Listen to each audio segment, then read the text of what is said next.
నిష్ఠతో నిన్నే కొలిచెదము, నీ పూజలనే చేసెదము.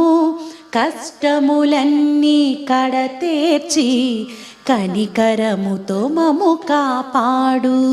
రాక్షస బాధలు పడలేక దేవతలంతా ప్రార్థింప అభయహస్తము చూపితివి, అవతారములు దాల్చితివి.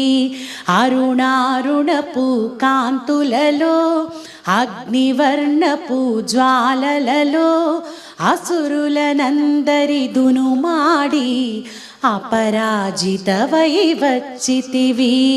గిరిరాజునికి పుత్రికగా నందనందుని సోదరిగా భూలోకానికి వచ్చితివి.